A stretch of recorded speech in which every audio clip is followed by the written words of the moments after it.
The Gardener, the Winnower, the Allegory, and the Unveiling. New Final Shape lore suggests the Winnower may be a separate being beyond the darkness powers of the Witness. Today we discuss.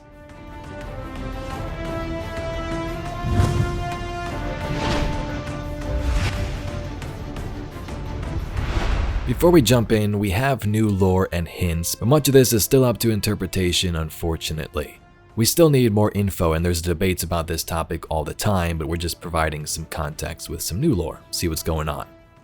From the New Final Shape lore, Eido says this: I have spoken with Ikora Ray about the texts humans know as the Unveiling. I have tried to reconcile it with how I understand the light and what I know of the Great Machine. My understanding is imperfect, but I have gleaned this much. The Winnower speaks of convincing you that it is right, of existence as truth, of predation and affection. Nowhere does it speak of malice or hatred or despair. It does not care whether you embrace it or curse it. It simply desires to win and, in victory, be validated. But for the Witness, victory alone is not enough. It must ruin all the Great Machine has touched, from the smallest creature to the greatest planet. Destroy everything the light has built. Drown hope in bitterness.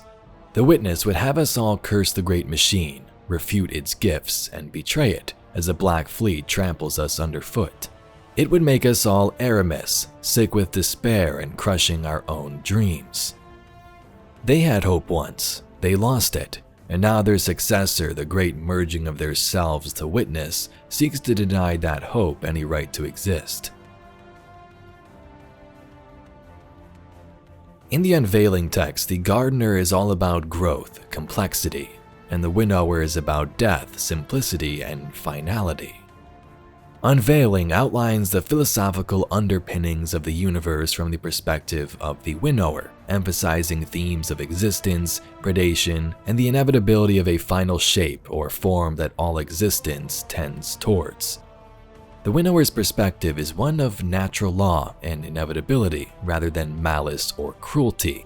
It views existence as a game with clear rules, where the ultimate victory is to become the final, unchallenged pattern. In the Cambrian explosion card from the Unveiling, the Winnower claims responsibility for the creation and evolution of life. Not in a direct interventionist manner, but by setting the conditions that allowed life to evolve beyond simple, non-competitive forms. It contrasts itself with the Gardener, implying that while the Gardener might nurture and support, it is the Winnower's principles that truly shape life. The Winnower positions itself as the first defector in the game of existence, the catalyst for change that introduced the concept of predation and competition, thereby forcing life to evolve or perish. This serves to justify the Winnower's broader philosophy that life must continually justify its existence through strength, adaptation, and the ability to overcome challenges. It views those traits as essential for the progression and diversification of life. Eido's reflection there offers a contrasting view of the Witness. Unlike the Winnower's dispassionate stance on existence and victory, the Witness harbors a more malevolent intent. Eido says the Witness seeks not just to win, but to destroy, to inspire fear, despair, and ultimately turn the creations of the Great Machine against it. Compared to the Winnower's perspective in the Unveiling, where the focus is on proving the correctness of its perspective through the natural unfolding of this cosmic game, rather than through active destruction and cruelty. So Eido in this lore sees these entities as two different ideals, a force of darkness, or rather just a force of nature in the Winnower, and the malice of the Witness character. Does this answer our question that there's a Witness and a Winnower and they're separate?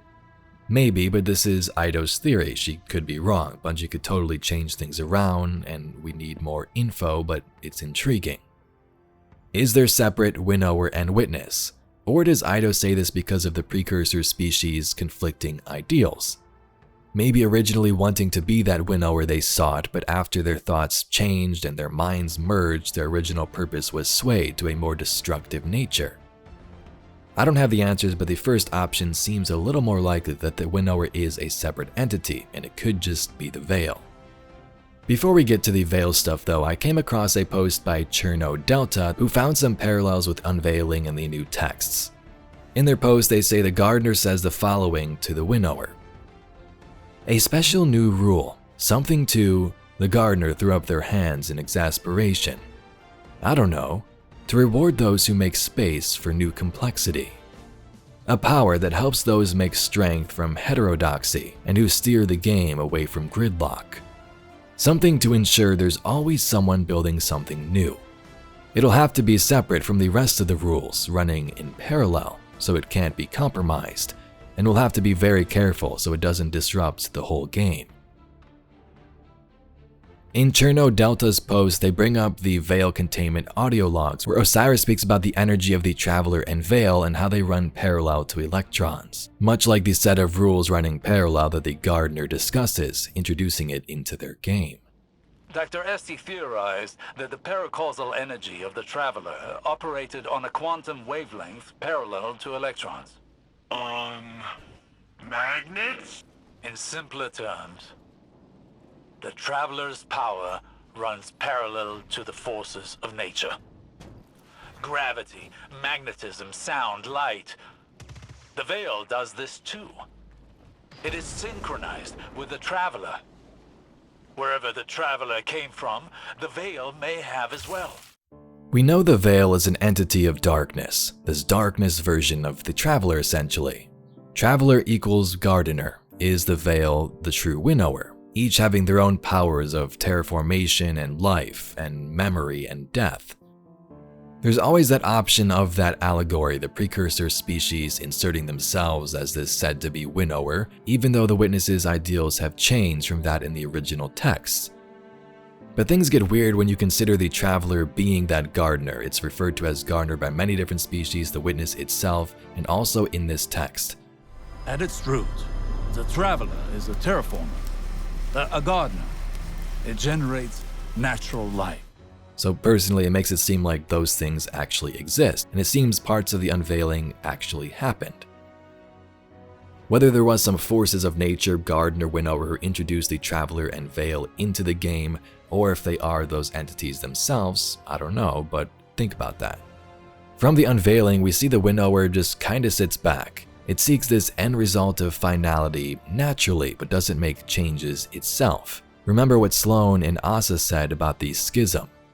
An oasis in the desert. Seeds of hope buried beneath the sands. Nomads, wanderers, travelers. Their journey comes to an end.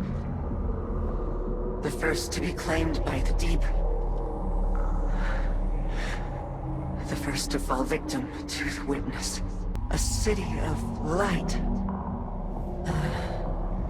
A flourishing garden. A silent god withholds a deeper truth. Questions unanswered, a longing unfulfilled. The sky darkens as a new journey begins, shrouded in darkness. A promise of something more. Two halves of a whole, long divided. A schism between them. Reunited. A glimpse beyond. To the beginning. Anathema. Calamity. That which cannot, must not come to pass. A wordless denial. A fleeing God. Betrayal. And escape. The pursuit for the final shape. From the Inspire lore book, the lore card Winnowing, which came out in Lightfall's release, speaks again about Gardener, Winnower, and that first knife. There's some text above this, but then it says, "Let us try this again. Stop me if you've heard this one before. A gardener and a winnower sit down to play a game outside of time and creation. Yes? Yes, then we're agreed. The metaphor stands. Let us iterate. A gardener and a winnower set out their charts and play a game of flowers. The flowers know only that they grow or wither, struggle or flourish. Sometimes they are touched by one hand or the other, and that influence is the closest they will know of the divine. A flower and a flower spread their leaves to the sun above. Remember that the sun is also a metaphor, a thing said beautifully, winnowed down to poetry when the truth is too vast to put in words at all. They jostle for space, each competing to be the pinnacle of their shape. One flourishes, one withers. Is it the fault of the flower or the fault of its position? A gardener and a winnower sit down to play a game called Possibility. This is a game about a garden, which is to say that it is also a game about flowers, just as a game about a living being must also be a game about organs and bacteria. A gardener and a winnower collaborate to create protein. Whose hand is it in the design that shortens one life to extend the rest? It is the winnower that discovers the first knife, but it is not done without the gardener. This too is a tradition. A knife does not come to exist without something that must be cut. A woody stem, a colored petal, a vital vessel, the first victims of the blade. All of these are true. All of these are false, for metaphor simplifies as the knife does. It pairs incalculable concepts into shapes your wrinkly little brains can comprehend. The weight of billions and the simple curve of a planet give you pause. And how then are you expected to grasp the forces that created your nth removed creator? So, the stories woven with the utmost delicacy in and around the falsehoods are, after it all, true. There was never any option for the knife to not exist in the garden. It was only ever a matter of time and opportunity. And as for the shape of the knife itself, no, that is enough. I will tell you of gardens. They are domesticated things, made in a form. As soon as something is called a garden, it is shaped. The plants require the hand of a gardener, for they have become weak and dependent on tender care. They require the hand of a winnower to cut away the dross, for they too are incapable to do it themselves. In absence of a hand, either the flowers themselves must rise up to wield the knife, or the garden will resolve to meaningless wilderness. You will say, but there are plants that can walk. There are seeds that must be scorched by fire to know growth. Existence is more complex than a simple dichotomy between growth and withering. And there is more in heaven and on earth than is dreamt of in this philosophy. And I will tell you clearly, there can be no gardens without knives. As we and others have discussed before, it's been theorized that the witness is that first knife. Comes along, takes on those ideals of the winnower to some extent, and does what the winnower won't do itself, again in a different way with its malice and destruction. Bungie compared it to a religious text of sorts, possibly for the witness and its species, but parts of this seem to be true, especially with some new lore from the final shape. Gardener and winnower together in a garden. Osiris as the traveler and Veil may have once been whole. New rules were introduced, possible split occurred. So again, we're theorizing, we don't have the answers, but you have gardener and traveler. Is the winnower the Veil, and that first knife the witness, which is discovered by the winnower but does not happen without the gardener. The precursor species had the gardener for a very long time and then came across the Veil out in space, and you've heard the cutscene before. They desired meaning, structure, a winnower, to shape the garden. Their scholars discovered that the gardener shared a connection with another entity among the stars. They called it the Veil, and when they found it, they arrived to claim it. By studying the Veil, they came to know the darkness. A power that was shaped by thought and consciousness. And in the darkness, they found the means to carve away the chaos of existence, to calcify it into a final shape, eternal and perfected.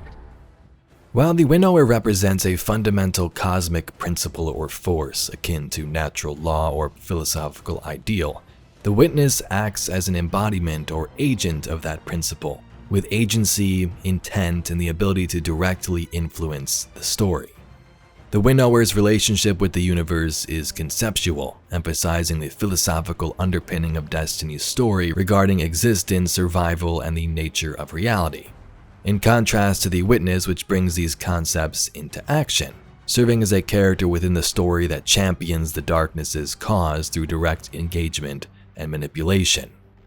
So is it straight up fact with what Ido says that the Winnower and Witness are different? Or is it the Witness has taken on this role of this believed Winnower, and through its merging and creation of the Witness, its ideals of the final shape and its way to achieve it has changed over time? Anyway, Guardians, let us know in the comments down below what your theories are, what you think about Ido's thoughts in the new Final Shape lore. If you'd like to see some more Destiny lore and mysteries just like this video, please be sure to subscribe to the channel. I thank you very much for watching, and I'll catch you all in the next video.